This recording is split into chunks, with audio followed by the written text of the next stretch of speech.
Hi everyone, Assalamu alaikum. My name is Shaheen and I'm from the MFest team.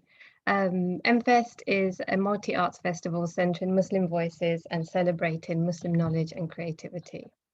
We've had some incredible events so far and have plenty more coming, including an exciting book launch on Saturday with writers Nadifa Mohammed and Layla Abu Layla, and women's leadership in West African scholarship on Sunday. And you can book everything for free on our website, mfest.org. You can follow us at mfest_UK, and we're also on Instagram. So we're really excited today to be collaborating with Civic Square, and thank you to Nikki for bringing this all together as well. We're working with guest curator, my sis, Aliyah Hasinah, to bring you this event. And I feel like at the moment, this conversation, it's always a really important conversation, but especially at the way we're all feeling at the moment. Whether it's the pandemic, we're dealing with grief, state violence, settler colonialism, apartheid, internalizing all the stuff we don't want to. So from the macro to the micro, down to interpersonal relationships and even ourselves, there's this feeling in the air that we all need a bit of love at the moment. But why? And I think this panel is going to delve into why that's so important. And also in practice, like what does that actually mean? So in a second, I'm going to hand over to Aliyah. Aliyah Hasinah is a curator, a writer, director, focused on nuances and the beauty and mundanity of Black experiences. She's previously curated for Birmingham Museum and Art Gallery, East Side Projects, For Black Girls, Creative Debuts, and in 2021, Aliyah founded Black Curatorial Labs, a space for virtual and physical experimentation and play within the curatorial realm. So all amazing things. You can see her website at aliyahhasinah.com. And Aliyah, my sis, over to you. Assalamu alaikum, Hayati. Thank you, big sis. It's always an honor to share a stage with Shaheen and the MFest fam, and also big up Civic Square for having us today and collabing on this. As Shaheen just said, I'm Aliyah Hasinah, and I'm really excited for today's conversation. I would also love to introduce the incredible Samaya, our BSL interpreter for today, who will be making sure that today's conversation is accessible. If anyone has any questions or queries, please feel free to drop them in the chat, and we'll be able to listen and speak through some of those at the end.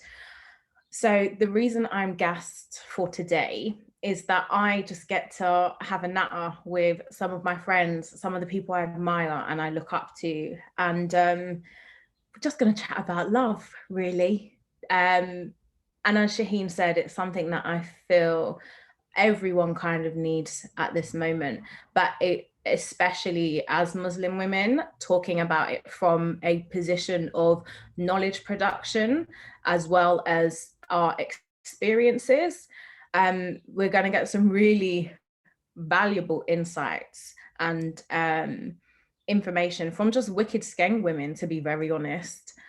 Without further ado, I'm going to introduce my incredible panel. They're going to introduce themselves and we're going to dig into loving. First, we have the incredible Selina Bakkar. If you would like to put on your camera and come up to the stage, Selina. Second, we have the incredible Haja Fanta, if you would like to come to the stage. Third, we have the lovely Huddah Khaireh, if you would like to come to the stage. And last, but by no means least, we have the brilliant Myriam François, if you would like to come to the stage. And so, welcome, my G's. How's everything going? How are you guys today? Good, alhamdulillah. Salam, alhamdulillah, wa shukr, we're good, enjoying the sun. Yes, it's mad sunny. We can only thank Allah because the cold has been cold in the last couple months. We've actually started summer, alhamdulillah. Alrighty, I would love us to go around in the order that I just called you up, and just introduce yourself what you love. So maybe that might be your work and how you currently define loving. So over to you, Selina. Welcome. Assalamu alaikum, everybody. Thank you so much for just taking the time to be here today. I think that's a reflection of a loving community to come out and support Muslim women. My name means the moon. It's something that I came across quite recently. So it suggests a lot about the lightness and darkness in me, not a sinister darkness. I've been a practicing Muslim for about 8 years now. Before that, only God knows where I was, what I was doing, but we move and we roll. A lot of people will know me from Amalia.com. With Amalia, we are a media platform, and we also have I say side hustle, but it's a big hustle, is the agency. We reach 6.2 million Muslim women a month. Best believe I see the brothers browsing too. We've worked with brands like Lush, Spotify, Dove to help them reach our communities better. And sometimes we might say, actually, don't bother.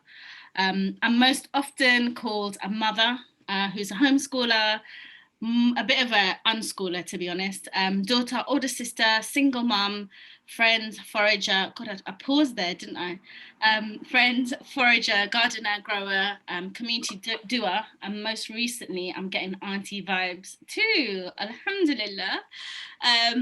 In terms of love, you really tested me this week with this whole panel. I thought I had it sorted. I know what love is, I feel it, I experience it, but I've really been pushed. So loving today where I am, and I do struggle to define it, but some thoughts I have is that love with the source being good, God is good love. We need to step out of the notion that true love for Muslim women resides in the arms of a man and just romantic relationships. True love can reside in the hands and hearts of friends, neighbors, strangers, family, children, but not only romantic love. And I hope we tell more stories of love and soulmates beyond marriage, because where I find love is in all those places and more. And I also believe that love is not confined to connection, physical connection, and a time span. And I can love a people I have never met. And we see this every time there's oppression in the world.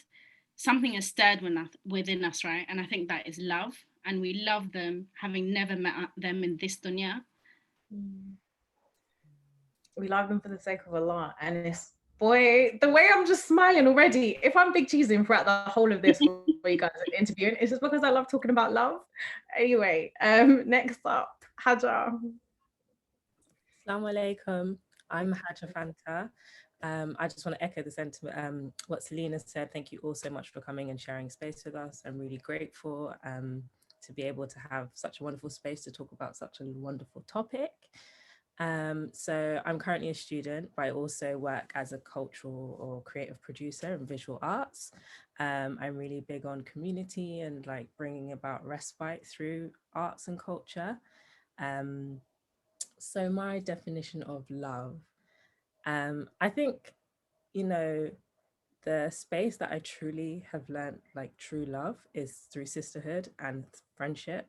I think my friends are just like, you know, my whole entire heart. And I think friendship is so many things. It's what I learned more recently is friendship and love is also about forgiveness. It's about, you know, understanding, accepting people with their flaws and not, you know, not making people feel embarrassed about them and making people understand that we are all flawed and having that kind of mercy towards each other.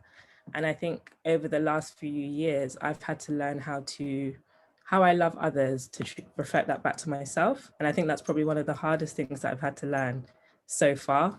So yeah. Thank you so much, Haja. And we'll literally get into that a little bit later. I can't wait. Huddah, tell the people what I'm on. Assalamu alaikum wa rahmatullah, everyone. Yeah, as my name is Huddah, and well, I'll talk about that later. I was going to say my middle name is Rahma, and I hope we were talking, Fanta was speaking about mercy, and Rahma means mercy, and that's definitely at the core of what I understand love to be. I am an artist more than anything. How I understand being an artist, however, is someone who creates and makes, and I don't think that that is a sort of profession.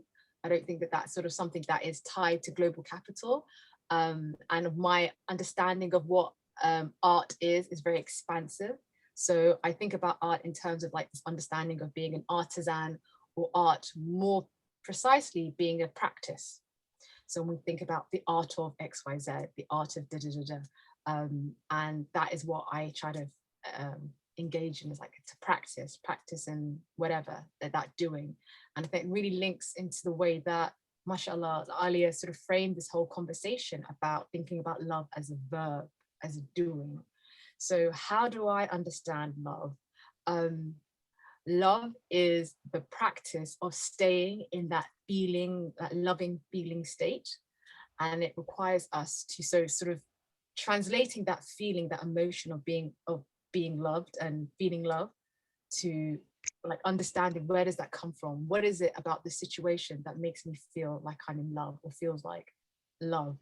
And so it's like a process of translating yourself, understanding your own feelings, recognizing that your feelings are not that just kind of random sort of emotions that have to be controlled, or that are equally sort of like automatically initiated by something, that we have the capacity to sort of like step back and think about that, and then recognize like what understand sort of the things behind our feelings. I wasn't going to do it, but I always think about what Frantz Fanon talks about, his practice. So in Wretches of the Earth, sort of his final text, he says, you know, I believe in love, so I'm going to look at its many contours, and the way that love is also a language in which oppression can be operated against, because love is this sort of beautiful, expansive feeling that can hide a multitude of sins. So love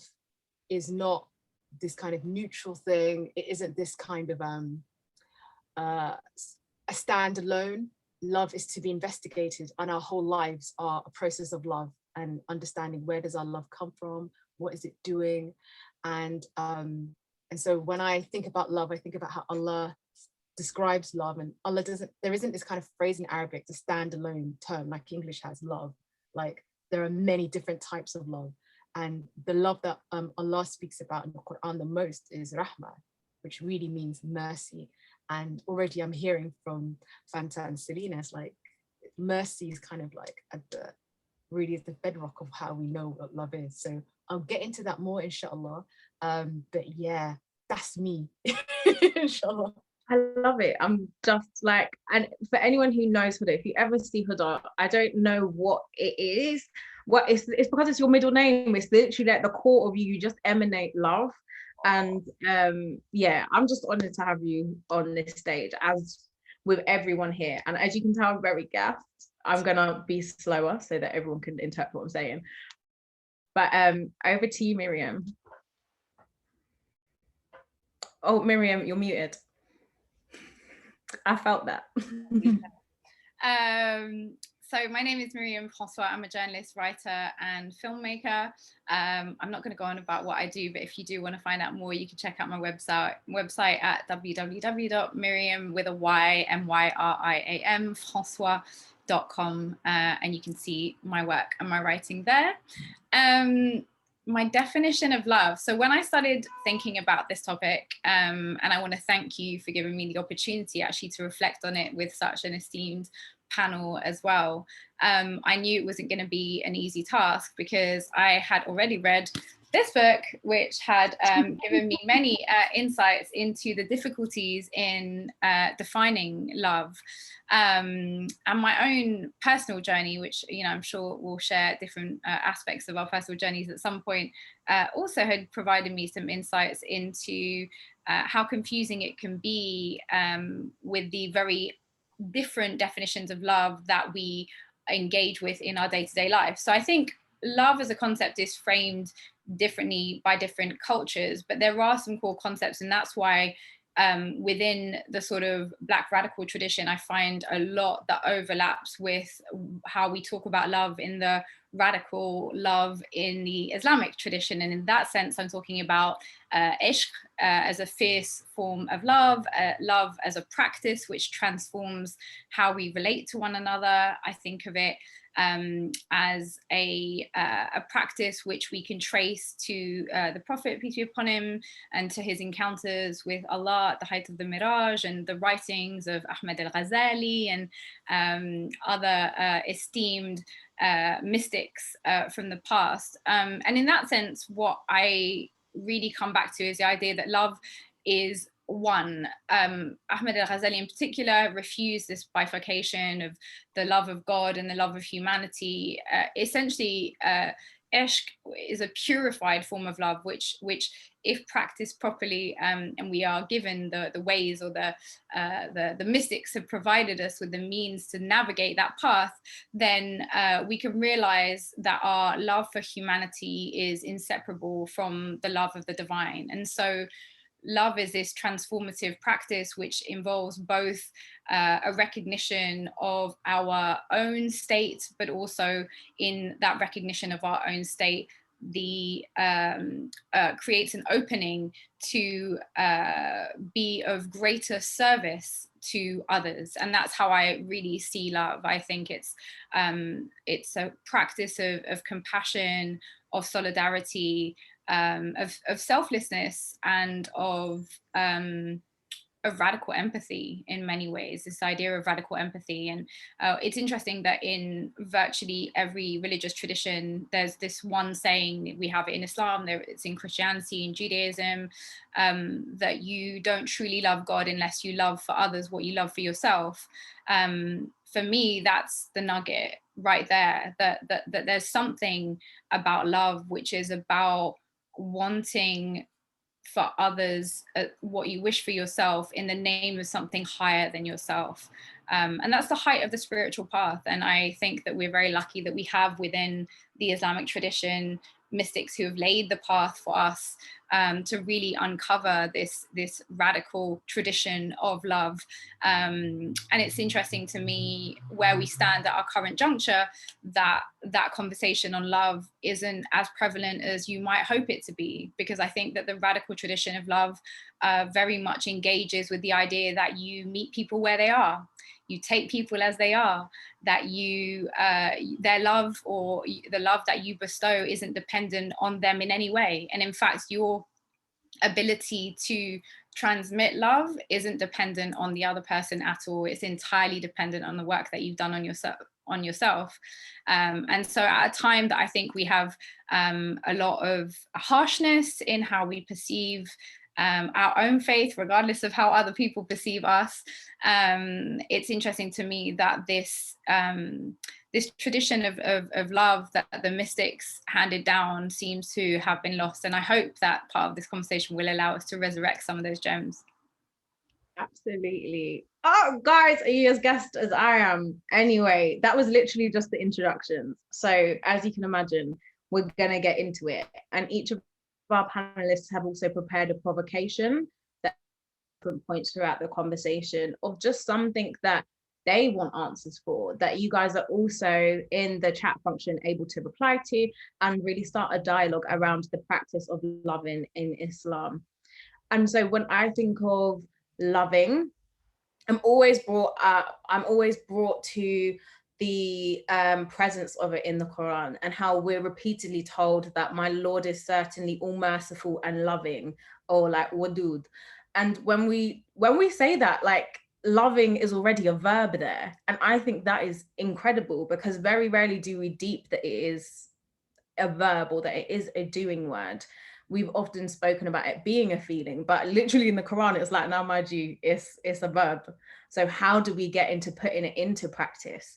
And I think we're going to come to a little bit of that later, but that's one of the first things that always hits me about centering a life in the practice of loving, and it being about yourself, not the projection onto others, the projection of others, but how do we move towards spiritual alignment through the essence of love. And Bell Hooks says that same thing of love is a desire for yours and other people's around you's spiritual growth. And that is something that I will ever leave me. But I'm also just interested in like the mechanics of it, the logistics, like how, because enough people are crazy sometimes. Sometimes you might want to box someone down, but what are the tools that Allah has given us, that the Prophet Muhammad sallallahu alaihi wasallam has given us, that, and like the mystics have given us, the Sahaba, the Ummah in general have given us to navigate Babylon, the dunya, all of them things, and maintain a practice of loving. So I'm just going to throw my first question out, and this is to everyone. We've spoke a little bit about like good love. I think you mentioned that, Selina. And I'm interested in this notion of like, okay, good love comes from the divine. And so if that is the case, then what is the hard love or the bad love? How can loving, maybe subscribing to the good love, challenge us? And that's a question to everyone. Bismillah, Jazakallah khair for that. Because we know in our lived experience, there's something that we love, but we just can't get enough of, but it has bad, it's not good, whether it be like a person, or perhaps even something like an addiction or anything like that. And sometimes we seek to separate that badness from, that's not real love, because if it was real love, then it wouldn't be so bad. And I think that it takes a lot of time and understanding of ourselves to sort of be able to discern those types of things. And that's why I think it's so important that we look at love, look at why we love something, what's the response behind the feeling, or what's the thing that if we separate love from not just the feeling, but from like a structure, and understand that our love, at the heart of our love, has to be a value. Like what is it? So Allah doesn't use this word love just like willy-nilly. It's like there's a meaning behind that love. So Allah says that He uses his name Al-Wadud, and Wadud is this understanding of being like loving, but it's and desire, but Allah qualifies what that loving desire is. It's desire for the wholeness, understanding, a loving that doesn't require anything from you. It's given unconditionally. And again, I'm echoing what so many of us are already speaking about, is this kind of a love that doesn't require you to be anything other than yourself. But from that sort of acceptance of you are able to be and achieve so many other things, not because you think that you're a state of lack, but because you already are. We were created from love.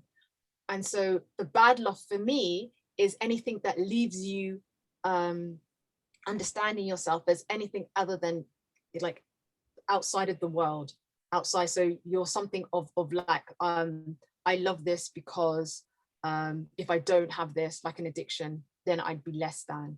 And recognizing that, love builds you towards your, like what you need in yourself, and makes you feel completed. And these are very sort of like ephemeral sort of terms, but that's kind of immediately what I respond to when I hear that.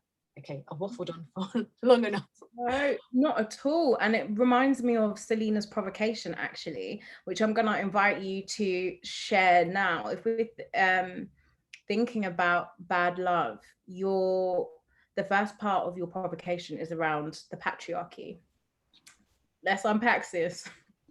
I was just before the panel, I was explaining that I feel some rage and sadness this week, because I've been a bit more offline, meeting with sisters, meeting with people, and I don't know if it's lockdown, I don't know if it's the pandemic, but sisters just relaying their experiences of a pandemic that has been unbalanced and unfair, in the sense that the labour has really rested at the hands and feet of women, of Muslim women in terms of who I've been speaking to. And as I just sit there and I listen to story after story, with actually a real great deep sadness,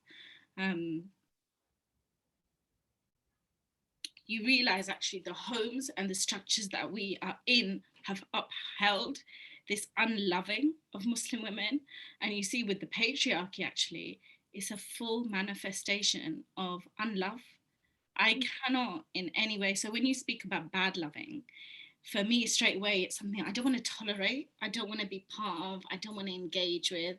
I understand that we do have to dismantle the patriarchy.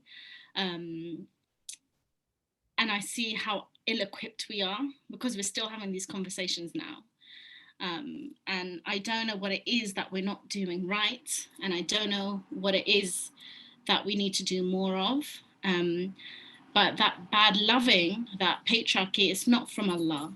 It's not how Islam is meant to be perpetuated in our homes. And in terms of the provocation, I asked myself, like, and that's really where we can start. The base is starting with yourself. You know, Allah says he will change the condition of the people when you change the condition of yourself. And it's easy for me and for us to point at other homes and other people and point at the Muslim men on Twitter that chat a whole heap of trash and garbage. And yes, not all men. But I just had to ask myself, how does my own home contribute to the system of unlove of Muslim women? And does your home actually seek my mother, my mother, my mother? And I realized, you know, I come from a South Asian background. My mom has done a lot of labor in our home. You know, she worked for a little bit. My mom was a nursery teacher, but through it all, she did the bulk of the labor in our home. Not to say like my father didn't help. My father was that man who would come home and help, like jump straight into the kitchen and help my mom. Like he values my mom, but I still see how it's weaved in a way we don't even see, in a way that even I have not seen until like I have become a mother myself. And just stand and look and you see your mother's like aging and she's a little bit older. So as much as I can point the finger at all this bad love, how is it manifesting in my own home, in my own culture, with my children? You know, I have a daughter and son as well. But yeah, going back to the bad love, I want to reject it. I don't want to be part of it. But bad love has also given me great growth. And I'm not saying growth only comes with suffering. You know, I don't want to be tooting that. Great growth also comes through great loving. You know, Haja, you spoke about sisterhood. So I think we also have to dispel that myth, going off a tangent, that growth comes with suffering and trauma and, you know, all of these things, which I think has often been told to us. Word. Myriam, let's go to you. Thank you. I just wanted to first off say that Selina, I completely felt your pain, because it's a pain that we see day to day, it's just palpable, and I myself get very emotional hearing some of the stories around me. And I just wanted to say that I think personally that I don't really accept the notion of bad love. For me, that's an oxymoron. I think that what we're talking about is confused love. And the problem is that we're singing from different hymn sheets. And in some cases, the reason I say I don't want to call it bad love and I'd rather say confused love is because I don't really ever want to denigrate any effort at love. And I think that there are people who aspire to love and don't know how to love, haven't had models of love, haven't ever had healthy models of love. And we women, unfortunately, are often on the receiving end of the bad models of love. And the difficulty is separating, and this is where the tradition, I think, helps, because it says to us, you know, our worth isn't determined by how somebody else treats us. Like the love that we have for Allah and the love that Allah has for us doesn't change and vary because of how somebody else treats us. We still have to reflect what we believe to be true, even when somebody else you know, doesn't behave according to how we believe they should be behaving. But in an imbalanced world, within a patriarchal world, that leads to injustices, and we are, you know, they're rife on multiple levels. And so I suppose what I was hoping to, maybe at some point we can talk about the way in which, you know, it's interesting that we have a panel of all women here talking about love. You know, I value having women only place spaces in which to discuss love, but it's really interesting to me that love isn't perceived, despite the centrality of it in our tradition, to be a topic that is relevant to men. It's not something that men particularly engage with. It's not a masculine topic. And in fact, I think that the men that I do see talking about it tend to be sort of derided and slightly denigrated for the relationship to emotionality, which again, because of a patriarchal framework, is relegated to the sort of lesser realm of attributes, when, you know, realistically that is not the case. So on the topic of bad love, I feel like the most important question for me when I speak to people who are in relationships that I consider to be a very confused dialogue around what love is how do you protect yourself from the unintended, and I think it is unintended when the person's that we're speaking to is aspiring to love, even if it's a misguided form. How do we protect ourselves from the impact of that, and how do we engage in a mutuality or a mutual conversation or relationship that allows for a healthier form of love to develop? The difficulty obviously is that not all partners in dialogue are open to having that conversation. But I'll stop there. But, yeah. Thank you so much for sharing that, Hayati. And I'm so happy that like you brought that up, because I'm not going to say that I put bad love out as bait, but I really wanted us to have that conversation about how it is a confused love, and how like the socialization that both yourself and Selina have picked up on plays such a key part in us even knowing the possibilities of how to practice loving. So thank you so much for bringing that up. I just wanted to check in and see if there's anything that Haja or Huddah would like to add. I think I just wanted to echo Myriam's sentiment in terms of like it being an oxymoron. I think when you said it at first, I was like, bad love.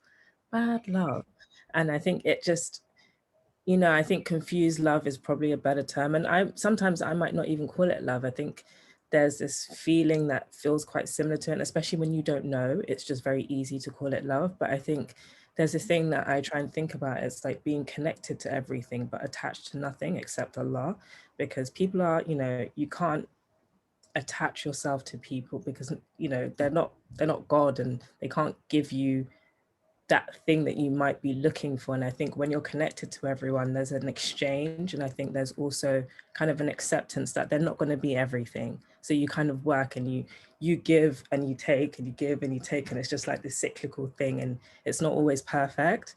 And I think when you're attached to someone, or that confused love, it doesn't allow for that exchange, and you probably feel like something's always being drained from you and you're always like losing, you know, in that way. Whereas I feel like love is a very like enriching experience. And, you know, even like, you know, my mom, when we were younger, she'd stay up and she'd read with me, and I know she's getting tired and there's that energy, but then I think maybe the next morning I might tell her you're the best, and there's that kind of exchange, right?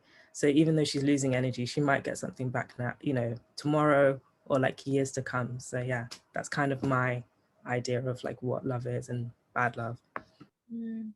I'm so glad you brought in that point of like an actual example as well. And I want us to just very quickly think about our first memories of loving, or what some of the ways that we've seen it portrayed in the Islamic tradition and cultures, that we were sort of like hit by it and just being like, rah, like this is more than a feeling, this is almost an acceptance. And if anyone would like to share those anecdotes, those stories. So I used to go to madrasa after school from 4:30 to 6:30. And there was like, I was really good at school, but a little bit naughty at madrasa.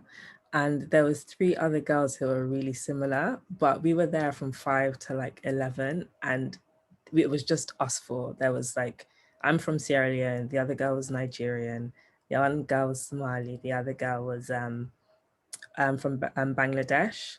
And we all had each other's backs, I think, and we all took, you know, when we wouldn't recite so well, there was always that kind of space to be like different, I guess, from the rest of the group. Like I didn't have traditional Islamic clothing. I'd come in my jeans and my hoodie, but it was still okay because I could sit with, you know, my other 3 friends. So I think that outside of the home, my home, that was definitely a space where I felt loved and protected. And it was, I didn't really think about it as that at the time. It was just like, yeah, it's just my 3 mates that were going to cause trouble and annoy the teacher for 2 hours after school. So that was definitely a space of which I felt love from my contemporaries. Yeah.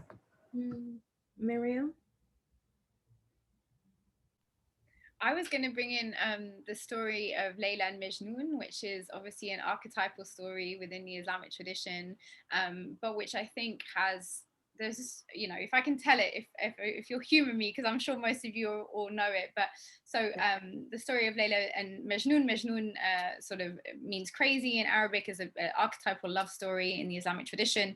I won't go through the whole story, but there's one part of the story in which a king hears about this incredible poetry that Majnun has been writing about Layla and about her beauty and his love for her. And the king says, you know, wow, like I need to meet this woman. Like I need to find Layla. Who is this Layla? So he summons the whole of Layla's village and he brings them before him and he's scanning the room and he's like, is Layla's here? Yeah, Layla's definitely here. And and the guard's like, yeah, she's here. And then he asked Layla to step forward, and Layla steps forward, and he's like, "You're Layla?" Obviously not his type. And she says, "Yeah, I'm Layla, but you're not Majnun." And in that is yes, you're not Majnun. He wasn't looking at her with the eyes of Majnun. And so I guess there's 2 things I wanted to talk about in that. One was this idea that the love, part of love is that the magic that you see in the other person, which I think is ultimately a sign of true appreciation. I think some of you might know the Hadith Qudsi that says that I was a hidden treasure and I love to be known intimately. That's Allah speaking in the Hadith, right? So I think part of love is this idea that there's someone who wants to know you so intimately and you them, and so the true intimacy of that connection of like knowing one another, and there's the purest of love is in that, and we know it because that's how we love, that's how we know Allah. The more we know Allah, the more intimate we are with Allah, the more the love grows. And it's the same with people. The more we're intimate, the more the love grows. So the king who's not intimate with Layla can't see her beauty, but it's not that she isn't beautiful. And I guess the reason I'm raising it is because when we talk about love in our modern era, there's such a love, specifically romantic love, is discussed in a world in which there is like a plethora of choices. You know, you're constantly being bombarded with like, you know, alternatives, could it be better, etc. When actually, when I look at the tradition, I feel like it's really about sort of focusing in on one person and deepening intimacy with that person, so that the more layers you reveal of that person, the deeper you fall in love with them. And the minute you remove that focus and that kind of desire for depth, that's when you're going to start to lose them. And that's when you have the king's eyes and you cease to be Majnun. Yeah. Ooh, cease to be Majnun, bars. I yeah, just jump on that bit because Go there's on, like Huddah, another go thing on. I want to say. One of the things I love about Layla, so Majnun's name like comes from this understanding of like to be mad, but the madness, what is that? It's you're being seized by something unseen. So like the word for jinn and Majnun have the same etymology, but also the word for Jannah also has the same etymology. In that Jannah is also something that is loved and it's unseen. So the kind of the why Majnun is like this beautiful archetype for us is that he's someone who really, like as Myriam said, like he was able to hone his love by this deep reflection and introspection of this person. And there's some story that accounts that she just saw like an ankle and it was like, this is it, or just met her once and it was something. And it also reminded me of, because Abu Hamid al-Ghazali, he's kind of this scholar that's sort of the European medieval period, like I can't remember what period in Hijri, but he speaks, I remember in one of his texts, he talks about like why, like what is faith, why had he loved Allah? And he makes this point, it's like, you can't convince, like, this, to describe why, like, to sort of like give dawah to someone, or explain Islam, and to say Islam is this, this, and this, and to like make, like, you can't make someone love Allah the way that you couldn't make someone, describing somebody else couldn't make that other person then fall in love with this person. Like, love is this wahi, is this revelation that is given, and it's immediate, and it's like, when it comes to you, comes to you. And it's this faith in this unseen sort of thing that we spend our entire life to describe, but we will, like, it's something that is not like a given, it's a gift. As Allah calls himself like Al-Wahhab as well, which is like the giver of gifts, like we're not account. But I really appreciate that example. And then I had another thing about, maybe it's just because your name is Haja, mashallah, and I love, this is one of my favorite names, but like the love story between Haja and Ibrahim alayhi salam, and how the city of Mecca was ostensibly founded on love, in this kind of deep love of Allah and the love that they had for each other.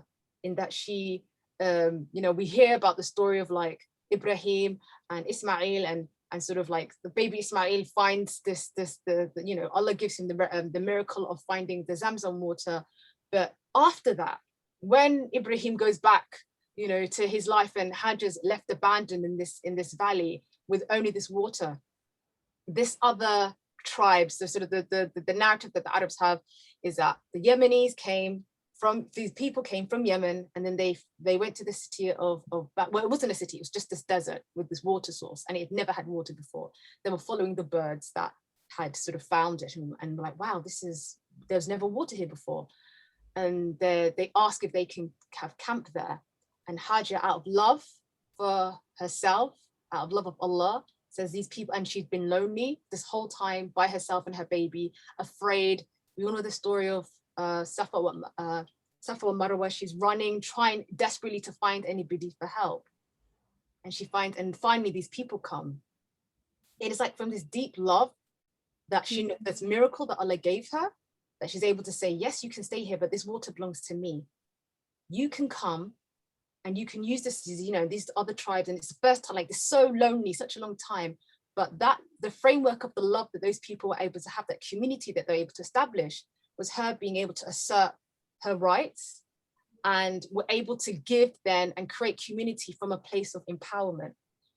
And also just being able to create, still loving Ibrahim, and not recognizing that he, as a messenger of Allah, that there are going to be things that she didn't understand, but out of love, a shared love of Allah, they were able to have, able to carry on in this time until he returned. And then, alhamdulillah, the Kaaba is created. But like, I think about Hajj all the time. It's like, this is love and struggle. And like, if sometimes you can be in love with someone and they love is not something that you recognize, but like, what is the value that you have together? Like, what are your terms? And ultimately, something about love is unseen, and it cannot be described, and you have to hold space for that. And exactly as Myriam described, like, you can describe someone, but are you Layla? Yeah, but are you Majnoon? Like, so there's these are you Majnoon? Like, it's just a bar. It needs to be the title of someone's next book, like, literally, someone take the book title. But with that being said, the story of Hajar is honestly one of my favorites as well, and is often something that, like, as a Black woman, is completely erased. We don't necessarily look at it, like you said. We'll talk about Ibrahim and Ismail, but like hold tight, the everyday, not just like strugglation, but the continual loving in the face of dejection that women continue to get. And I think, just to link on to Myriam's point earlier, I think that's why this particular conversation is just women. But absolutely, next MFest, I would love to see a panel of just mandem chatting about love too. And what does that look like? And not just in the space of like the brotherly love, or like ephemerizing the Prophet Muhammad's relationship to Abu Bakr and the rest of the Sahaba, but like, how are you backing case for your brethren today? And what does the rights of your wife look like? Because we love to hear the rights of the husband, but let's flip and talk about that in action. inshallah. But Myriam, just to bring us into 2021, I would love for you to share what you were about to say and then your provocation to the group. Oh, well, I was hoping that we could talk about the ways in which, so when I was pregnant with my son, I was looking through so much literature, trying to find kind of guidance, Islamic guidance on what is the spiritual meaning of what I'm going through. Like I mean, like from the pregnancy to the childbirth to, you know, the horrors that ensued. Looking for some depth here. And it was really hard because I actually didn't find very much at all. Like I remember I emailed Sheikh Abdul Hakim Murad at the time, and he sent me like one pamphlet. God bless him for that, but you know it was limited. And then I remember I read this stuff. I read something about how in Taoism, pregnant women are regarded as the highest masters of meditation, because basically the whole idea is that, you know, in order to be able to give birth, you needed to be able to ascend to such a high level of meditation, spiritual concentration, that men would come and learn from pregnant women about how to do this. And there was a real reverence for that kind of the spiritual dimension of that process. Unfortunately, I don't feel like there's very much in that regard, but I would like to say that for me, becoming a mother was a deeply spiritual experience that I feel that on the topic of love, I learned a huge amount about love from having a child. Primarily, I learned that however selfless you think you are, you're not, and that children will annihilate your ego by testing every part of who you think you are, and by making demands on your time and on your person which you would never voluntarily give up to any human being, and the only reason you do it is love.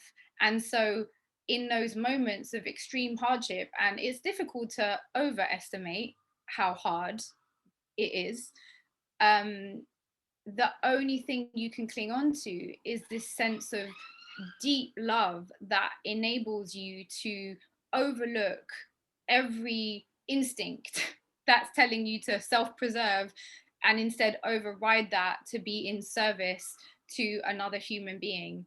And for me, although not all women will choose to be mothers, not all women want to be mothers, not all women can be mothers, but I think you can mother in different ways. And when you choose to mother, that act of choosing to mother is the ultimate school of love. And the sad thing for me is that I don't think mothering is just a female process of growth, that actually if fathering was as much of a process for men as mothering is for women, then men would go through the same or a similar equivalent transformative process that would require them to really reassess what it means to love. Because getting up every 2 hours to feed someone, getting up every few hours to clean their butt, like literally, like you don't know selfless until you have had to care for another human being 24/7 for years on the go. And so I'm just saying there's a whole school that Allah has actually given us as women that we have access to, either, you know, through our bodily choices or through a more active choice. And I just think that there's like a spiritual dimension to that, which seems to be massively overlooked and isn't then universalized, which is a problem I have generally. I'm sorry to say, in our tradition, a lot of the time I feel that female experiences are not universalized. And what I mean by that is the wisdom of a female experience isn't taken to have value for all human beings. It's taken to have value for us as women alone, whereas male experiences are, of course, universal. Sorry, little preamble, but my provocation was, what do we think that the Islamic tradition has to contribute to the current trend of self-love, conversations around self-love, and where do we think that we situate our body of ethics in relation to that, what we're seeing out there? I don't know if you need me to be more specific, but yeah. No, that's absolutely perfect. And just to bring that provocation into conversation with Haba's provocation, but do you see what we did there? Because we have 15 minutes left. But Haja, if you would like to share your provocation, and then we'll look at both of those in conversation, inshallah.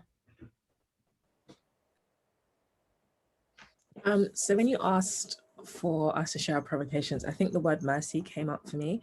And before Ramadan, I was watching these YouTube series of Abdullah Othman, and it was like Midnight Moments by Cambridge Muslim College. And there was one thing that really stood out to me. And he was like, you can't get better unless you're merciful with yourself. And that to me was really, really important, because, I'm so used to discipline being like this, and this. And I think, it's really hard for us, especially as women. I'm the eldest daughter, so, I don't know if anyone knows what that means, but yeah, it's, hard work, right? So you're always beating yourself with the stick. So I guess my provocation was, how do you apply your method of loving yourself? How do you apply your method of loving others to yourself? And if different, why and how is your approach different? To bring the two into conversation. So we've got the trends of self-loving, and what's really going on there, and how can the Islamic traditional perspective either enhance that, amplify it, demystify it. And then we've also got Haja's comments on how, when you're so used to being in service of giving, can you turn that love inwards, in the same vein of self-love. Selina, I feel like something's burning. We've got to say. One of my ambitions when I was young was always, I would hear people say, I want to be a doctor, I want to be this, I want to do that. And I would sit there quietly and think, my ambition is just to be kind as I grow older. And now I realize that my ambition really was to be loving, and to the point where you see love as a resource that's infinite, right? And now I realize the hack is that love, God is that source, right? You can continue to cultivate, you can learn better. A lot of these conversations, I'm going to speak a little fast because I know we don't have time. A lot of the conversations have been around men, and we talk about this is how they are, and they don't know how to love. But actually the revelation today is they can be taught if we have some of these shared spaces. And I think that was a reflection that I had this week, that it's wonderful that we're having these enriching conversations, that we're really kind of unpicking what love means and what love for the sake of Allah means.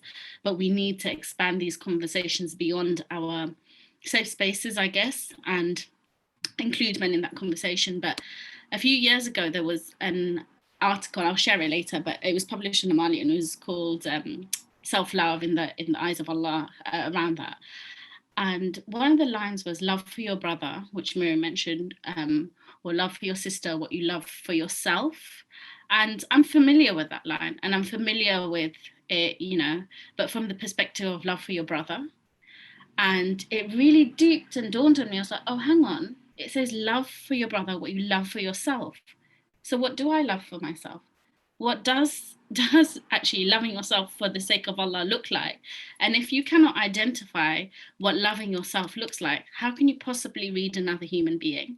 How can you possibly begin to understand what it is if you don't intimately know yourself and understand, what it is that you need for your body, or you need for your mind, or your life? And, there was this thing of me that, oh, okay, I want to be kind. So I'm just going to give and give and give and give to the point of depletion, to the point of where you're like, you develop this mindset of, okay, let's be productive. Let's continue to give. But Islam and the Prophet Muhammad, peace be upon him, reminds ourselves that even our body has haq over us, our body has rights over us, and we need to treat it accordingly. You do not give to the point of depletion. We have been gifted our bodies, so we must respect our bodies as per Allah's instruction and as per the sunnah of the Prophet Muhammad, peace be upon him. And I'm just gonna share something that Aisha radhiyallahu anha reported. The Prophet Muhammad, peace and blessings be upon him, sent for Uthman ibn Maz'un, and he came. The Prophet said, "Oh Uthman, do you not desire my practice?" Uthman said, "Oh Messenger of Allah, no. By Allah, I seek your practice." The Prophet said, "Verily, I sleep, I pray, I fast, and I break my fast, and I marry women, fear Allah." Uthman, for your family has rights over you, and your guest has rights over you. Verily, your own self has rights over you. So fast and break fast and pray and sleep. And the source is Sunnah Abu Dawood. It's not just proportionate. You have to be balanced in how you care for yourself. And I think something has been cultivated in Islamic culture where we give, and you forget the self. And I know there's a lot around sacrifice, but there's also a lot around mercy for the self. So I began to learn more about what actually loving yourself is loving Allah. Loving yourself is an extension of ibadah, right? It is ibadah. And loving through knowing. I think that's such a poignant point, that you have to know what you love, how to take care of yourself, how to take time in order to be able to do that for your brother. Without that understanding of yourself, you're done out. Anyway, Huddah, I think you wanted to say something. Oh, there's everything is just so, mashallah, so many things swearing in my brain. So I want to, and I love the conversation that provocations that both Haja and Myriam sort of brought, really sort of like solidify what I think about love. So I'll try and get to that. And again, alhamdulillah, we're really vibing, Selina, because half of that is also, I won't repeat it because you said so much of it already. But in this kind of IG self-love discourse that we're having, is like self-care, like these words actually mean something. And there's a reason why I like this kind of groundswell of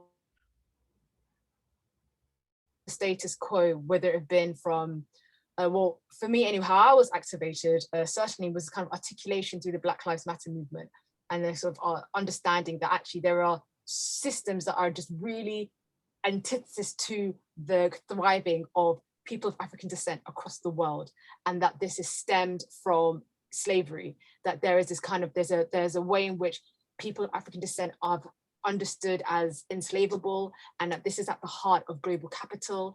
And this is why we have these systems like the carceral systems, and that they operate in the US, but also we can 100% find them in the UK. And we can do something about this, but it will require a wholesale reevaluation of everything. And that is a love. And I think about the term that Audre Lorde, a Black feminist scholar, sort of made this point. He said, well, you know what, self-care for me, of the system, of what a system that's trying to constantly kill me, annihilate me and my children and any sort of family relationships, all those types of things, that is a revolutionary act. And that being at the center of her Black feminist praxis, and all of us understanding global capital is constantly trying to shake us out. And this kind of IG culture where global capital, being the hydra that it is able to go, oh, we can monetize this. Self-care, but self-care, spa holidays, But it doesn't negate the fact that loving yourself and self-care are really important for all the reasons that Selina was speaking about. And so like, for me, I always think about, well, again, because that hadith Qudsi, you know, Allah says, I was a hidden treasure and I wanted to be known, so I created the world. If we can leave this conversation with anything, that we were created, every single being, sentient being, past, present, is just a reflection of Allah's love. Mm-hmm. And if we come to that we were always already created from an act of love. We were Allah's biggest flex. That's what I always say to my girls. It's like, you are Allah's biggest flex. Why you, like you're specific, and all the sort of your oddities that you feel like that global capital trying to frame, oh no, this is what's good, to create and manufacture desires by which you can profit from. And so like, we were always already created in this act of mercy. Like, and that is like framing of what love is. So then I started this, and I love my mom because she named me Huddah Rahma, because she's like guidance and mercy, like those two words, they mean something. But that Rahm comes from that word, it means womb in Arabic. And so like Allah uses that word Ar-Rahman, which is like the sort of the greater mercy that's created all of everything. And there's Rahim, which is like a specific mercy that is for those people who believe in people. So this is like his specific mercy. Those types of those mercy, like that is so disgusting and stupid and sad that we think about love in these gender terms. That is something that's concerned women. And as Myriam said, like the we don't think about motherhood as a global archetype that's available for everyone to learn from. But Allah says no. The name of that I'm going to use the most about myself is so deeply gendered. It's literally the word for womb. To tell us also that gender is not like a thing, it's a structure. It's like, and men who don't have wombs, women who don't have wombs, all of us can learn from this concept of rahma. And so like, that's like, when I think about love, that's what I'm thinking about together. So again, thank you everyone for sharing your points, because no, thank you, Huddah, and you are love's biggest flex. I love that. Someone like, we like the t-shirts, but not for capitalism. We've got a couple questions from the audience, but I just wanted to add into that point really quickly. There's like I think it's a Congolese proverb, which is like, your right hand is your feminine hand and your left hand is your masculine hand, but you have both. And so this like dejection of the feminine, or the universalization of our knowledge, is really, from men in particular, is really a denial of their own feminine. And like, what is the fear there? I'm super interested in how that is unpacked, and a couple of the people in the chat have also picked up on that. But I feel like that is one of the biggest pandemics, actually, the fact that we're like, men are denying their femininity, or the essence of feminine energy as a balancing factor, because as Allah says, like, balance is important. And we can't keep saying like, heaven is at the feet of our mother. It's not just a metaphor. We can't like put women on a pedestal in the way that we use it, but just shroud it in a veil of misogyny. We have to use the knowledge production, the way of being, and respect that on an equal, and like, we're just levels in it. Yeah. Anyway, Zara in the chat has said, I feel like we have love ingrained in us as women and easily distribute it in many ways, but it's sad how men need to learn how to love us how we are, or love us in the ways we want to be loved. We can adapt more easily in giving love as women. So that's a comment with some questions in between. Andy, hold tight, Andy Reeve. I haven't seen you in ages. I hope you and the fam are well. I really like Myriam's point around the journey of mothering and the learning which comes with it. I think fathering still isn't seen on the same level by us men as a growth journey in the same way. Personally, I feel there is another layer of the growth that comes from seeing your partner as they grow into the role of mother, and it brings a new depth of love and empathy. Thank you guys so much for those comments. Does anyone want to respond to those things, and also what Huddah has just said, before we wrap up in the next 5? Myriam, and then Haja. Hey, so just wanted to come back on the way in which capitalism has kind of transformed the concept of self-love versus how the Islamic tradition frames it. And one of them, which I think is really important, is that it's, yes, about consumption, but it's also completely directed towards the inner. Whereas I think that the cultivation of love in the Islamic tradition always requires outward looking. So yes, we have the idea of the balance of learning, you need to know what's good for you so you can love others. But I think that there is a sense that self-love, that our self is not separate to the other self. We are one. This is the whole concept of we don't have to, like, the idea of binaries is an inheritance from a very particular philosophical perspective, which I don't think is ours, actually. I think ours is a oneness perspective. Our souls are all connected, and in that sense, what we want when we talk about self-love, I just think that so much of the joy that we think that we're going to get from like the bubble bath and the spa and whatever, there's so much joy that actually also comes from being in service to others, and not for that to be abused, because I know it can also, but that was just one point I wanted to make on that. there was another point about the you mentioned Audre Lorde and the resistance of self-love. I also think there's joy. Joy is resistance, and love is joy. Love should be joyful, and so anything that brings you joy is a cultivation of love. And so I'll be really frank here and say that for me, so much of what we put out as part of our tradition today feels dry and cold and cruel and harsh and joyless, and I can't even engage with it. I'll be honest with you, I have to take a step back to protect myself, because I feel like it affects my faith when I engage with constructions of knowledge that I feel are so deeply indebted to a really truncated, stale, for me feels very masculine version of the faith. And you know, there's the conversation around love is also a conversation about returning that balance to how we understand our faith. Yes, there is Islamic law and there is rules, but actually there is no Islam without Sufism. There is no Islam without Sufism. Can we be super clear about this? There just isn't.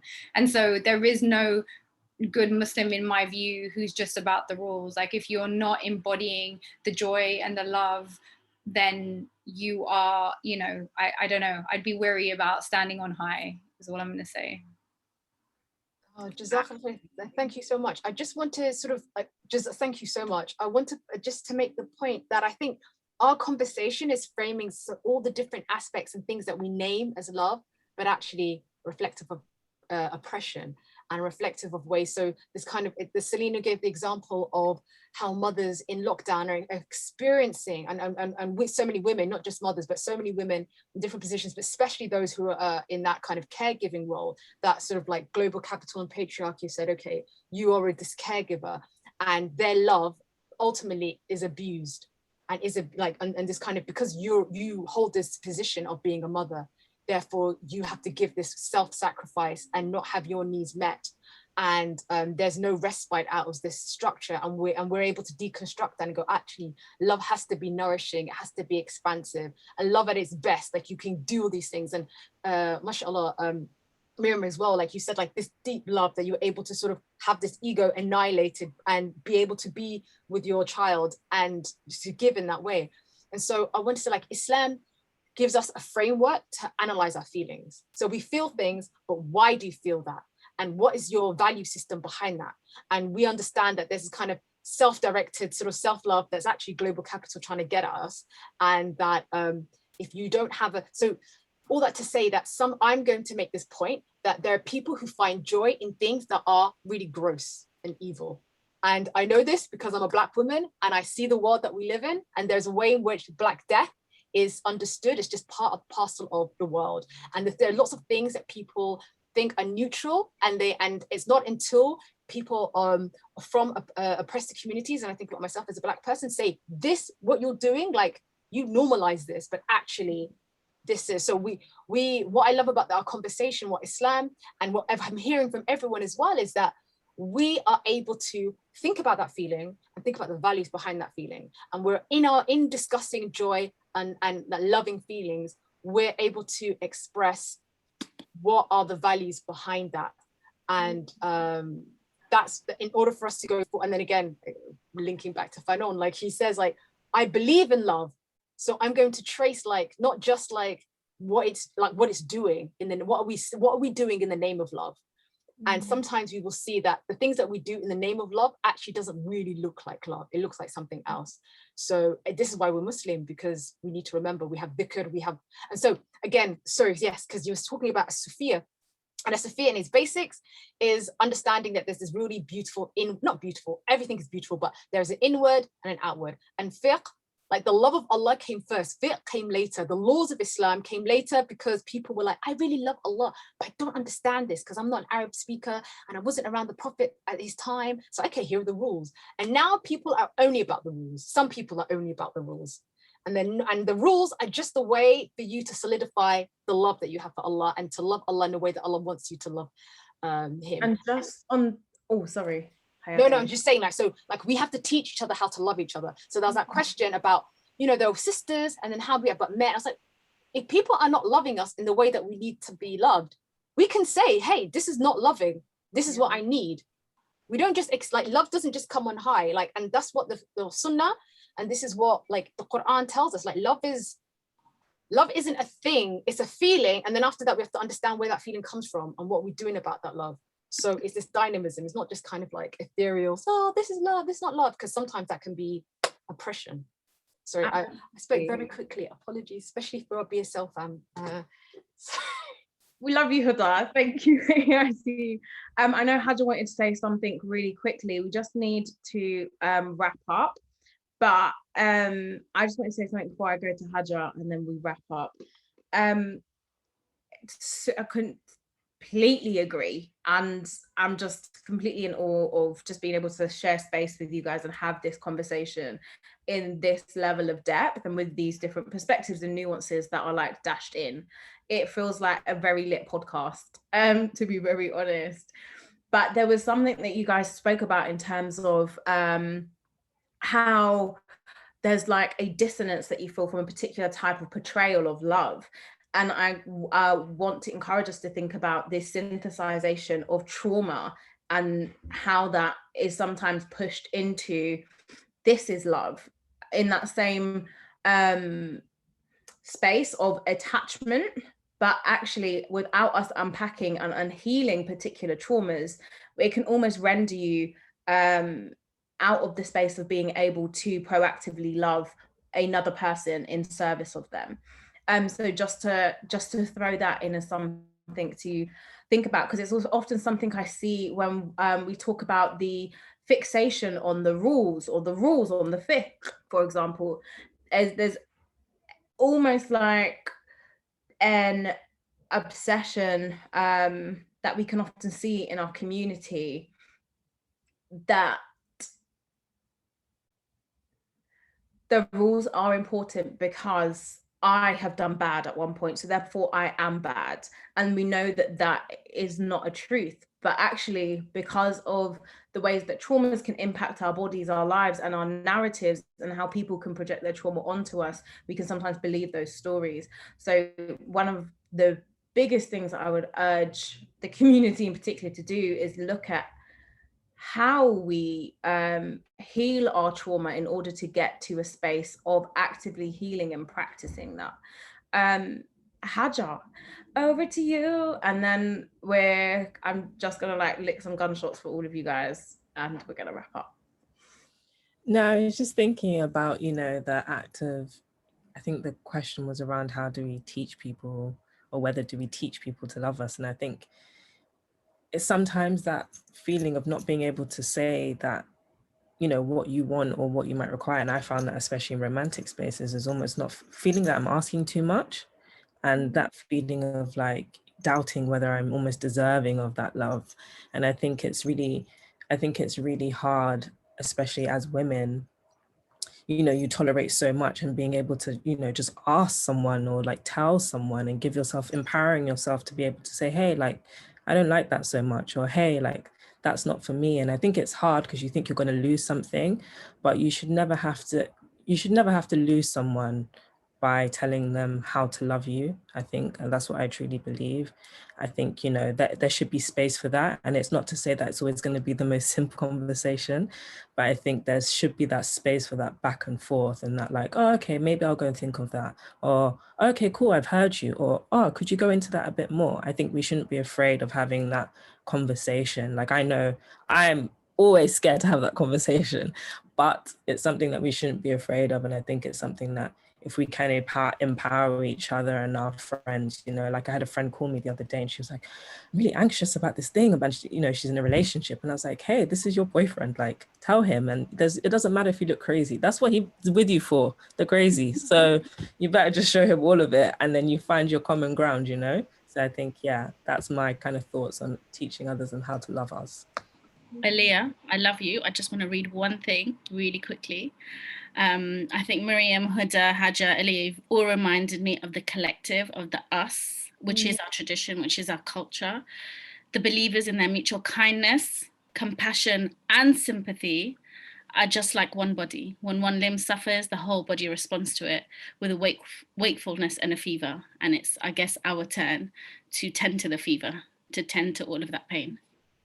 With that said, free Palestine, and please end the apartheid there, because till Palestine is free, none of us are, my G's. But thank you all for sharing space with me today. Thank you for MFest for hosting this. Thank you for Samaya, our incredible BSL interpreter. Thank you for Civic Square for doing what you do best. And thank you to Myriam, Selina, Huddah, Haja, my jiggers, my G's, my family. It's always beautiful to be in conversation with you. And thank you to everyone who's been watching at home and who's like lit up the chat box. Keep these conversations going, tweet us, connect with all of the panelists, and let's keep talking about love. Let's build more knowledge production from men and women on the subject of practicing love within the Islamic tradition. Peace out, dudes. Everity Shaheen. Thank you so much from the bottom of my heart, which is very, very full up right now. I know we overran, so thank you to everyone who's still here, and you can understand why we didn't want to cut that conversation short at all. I can feel the love through my screen right now, and just like, I can't even sum up what was said, but a few things that are in my mind are like, love is joy, love is an action, love as a mercy to oneself and to one's community, and love is oneness. So love is oneness, whether, and somebody also said it in the chat, that love is justice. So yes, 100% free Palestine. We're not free till all of us are free. Thank you all so much for joining us today. Please check our website for our next few events. We've got a really packed weekend. We've got something on archiving for ourselves happening on Saturday. We've got a book launch with Nadifa Mohammed and Layla Abu Layla. It's going to be incredible. And Sunday we've got women's leadership in West Africa. So sorry, my mind's a bit fried right now, but lots more. So please follow us at MFest_UK, mfest.org for free tickets. Thank you so much and have an amazing evening.